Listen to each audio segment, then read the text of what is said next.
What about the Intel CEO saying that there's an AI bubble? I watched that this morning.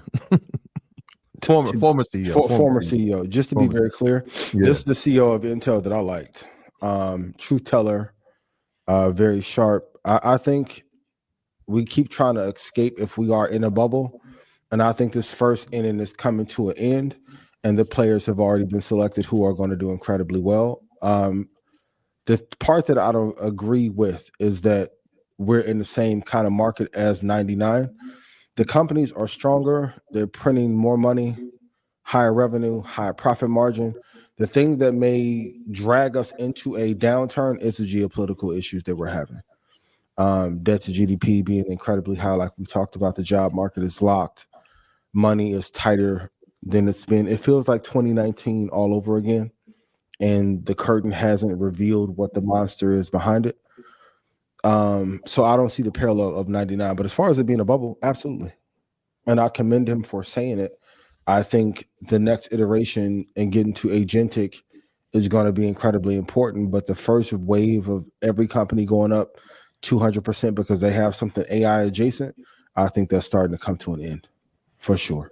Yeah, I'm with you. And it got me to thinking the things that a lot of startups, and when they say bubble, yes. The end of his quote was, yes, this is a bubble, but he doesn't expect the bubble to pop anytime soon. In fact, for several years, it's going to continue. Probably like 3 this. or 4 years. Yeah. Right. The startup companies that are coming on board because of AI and having crazy valuations, yes, that is a sign. But I think you're right in terms of the 7 that are leading. They're going to continue to lead. Oh, for sure. The difference, and I kind of revisit history here and look back. The biggest difference when they talk about the AI bubble and the internet bubble of 99 was like, how was the internet going to make money? People didn't understand how to make money at that time. When you look at this, there's clearly a pathway to make money using artificial intelligence, and they've kind of laid it out, whether it was from cloud services, whether it's from the chips, whether it's from AI ads, whether it's from productivity tools, scaling down companies to add revenue to the bottom line. The other part is the debt. Where is Nvidia spending its money from? Its own cash flow. Yeah.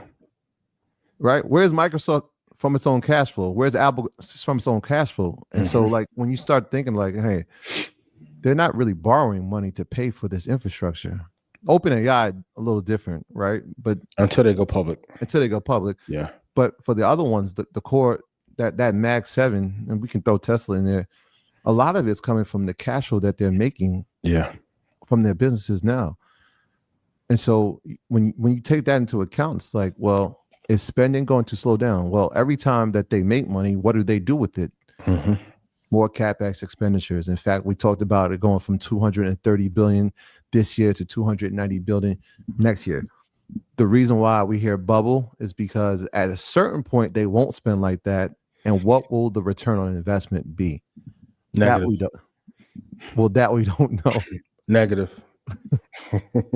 Well, that goes to a question from the audience, because I want to have a question. What are your thoughts on the growing topic around major AI companies faking revenue and just passing money around to each other? There are some that are doing that. That's not OpenAI. The only ones that I'm vouching for is Microsoft. Google's done an amazing job. OpenAI, when it becomes publicly traded, is amazing. There are a couple other LLMs that are solid, but those are the top tier. I've been screaming that for 3 or 4 years. Are there some other AI companies that are hallucinating with the revenue numbers? For sure.